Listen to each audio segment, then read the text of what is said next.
From the last episode of Parinkush's story, all his life, Parinkush was a quiet guy from India, living in the calm cornfields of Indiana.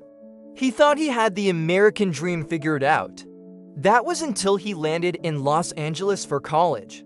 Suddenly, he felt like he'd entered a parallel universe where everything was louder, faster, and more expensive. His dorm room was smaller than his childhood closet, shared with 3 other guys who were either shirtless or shirt optional. Everywhere, Parinkush heard cars honking in 12 different languages.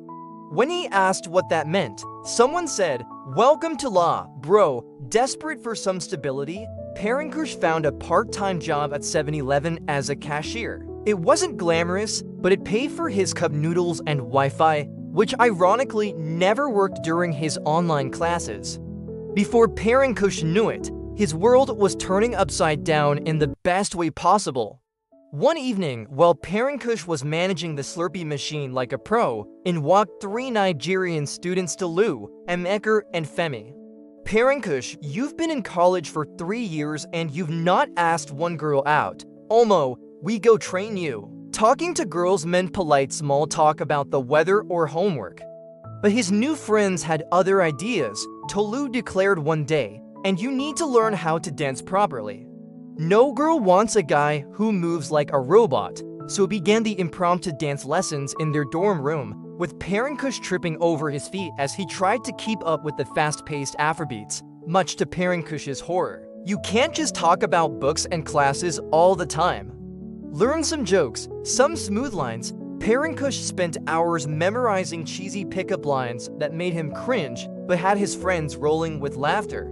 They were loud, hilarious, and very different from anyone he'd met before. Tolu bought 5 Red Bulls and said, "My guy, not exam season." Oh, Parinkush blinked, confused.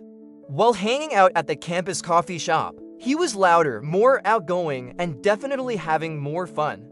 Parinkush spotted a girl he'd been crushing on for months. Yes, law had been a culture shock. Yes, it was loud and fast and sometimes overwhelming. But it had also brought him these incredible friends who pushed him out of his comfort zone in the best way possible.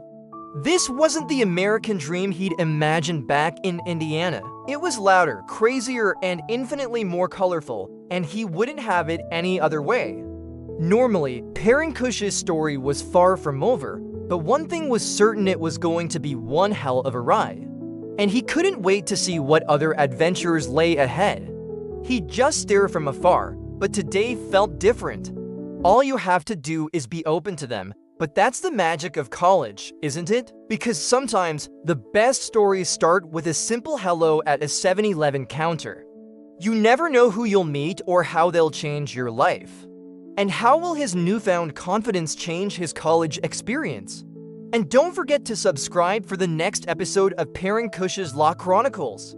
Trust us, you won't want to miss what happens next. Emeka said, "You need swag." No more of these baggy jeans and oversized t-shirts. Before Parinkush could protest, he found himself in a mall. Your next best friend might be just a Slurpee machine away. She laughed, which, as he now knew, meant no worries, because in the end, it's all part of the beautiful, chaotic journey we call life. After all, that's what college and life is all about. "That's terrible," she said, but her smile was genuine. "I'm Sarah." Parinkush found himself changing. He was louder. Tolu nudged him. "Remember what we taught you, more confident, and definitely more stylish." His accent even started to change, picking up the musical lilt of his Nigerian friends. Trying on clothes that felt way too tight and colorful. "Not what?" he asked, completely lost. That was his first introduction to Pidgin English, a dialect he'd never encountered in his quiet Indiana life. Over time, the Nigerian trio started dropping by regularly, then invited him to hang out. His roommates would give him strange looks when he'd say things like "Abig, chill now," without flinching. Femi would drag him to Nigerian restaurants, insisting, "You never chop proper food until you taste egusi soup." Emeka would laugh, adding, small, he go learn." Parinkush could hear his friends cheering from across the room. He'd done it. He'd actually asked a girl out. Suddenly, he found himself dancing to Afrobeats in dorm parties, his once stiff moves slowly loosening up as Tolu shouted, "Shake your body, my guy." Parinkush walked over. "Hey," he replied, feeling more confident by the second. "Want to grab a coffee sometime?" he said, his voice only slightly shaky. "I couldn't help but notice you. Are you a library book? Because I can't stop checking you out." Parinkush started picking up slang like wahala and no wahala, using them in everyday conversation without even realizing it. His once quiet weekends were now filled with suya, loud music, and random campus adventures. And yes, they started teaching him about dating. This was about to be his biggest challenge yet. Back in Indiana, first thing, Femi chimed in. Tolu focused on conversation skills. As weeks passed, one day, "Go talk to her." Taking a deep breath, to his surprise and relief, Parinkush, as they exchanged numbers, walking back to his friends, Parinkush felt like a different person from the quiet guy who'd arrived in law just months ago. "See," Tolu said, slapping him on the back. "We told you we'd train you right." That night, as they celebrated with more Afrobeats and suya, Parinkush realized something. From managing Slurpees to dancing to Afrobeats, from quiet Indiana to bustling law, Parinkush's journey was just beginning. As he looked around at his laughing friends, Parinkush smiled. So here's to unlikely friendships, to culture shocks that opened our eyes, and to the beautiful chaos that is college life in law. What do you think will happen next in Parinkush's law adventure? Will his date with Sarah go smoothly, or will there be more hilarious cultural misunderstandings? Like and comment if you've had your own culture shock moments or made unlikely friendships that changed everything.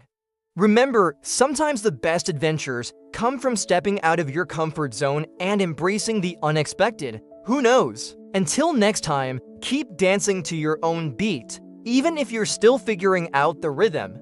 And as Parinkush's Nigerian friends would say, no wahala. So are you ready for your own adventure? Who knows what friendships, experiences, and hilarious moments are waiting just around the corner? As for Parinkush, well, let's just say his quiet days in Indiana feel like a lifetime ago. So here's to new friends, new experiences, and the unexpected journeys that shape us. Stay tuned for more of Parinkush's adventures, where cultures clash, friendships bloom, and laughter is always just a Nigerian joke away.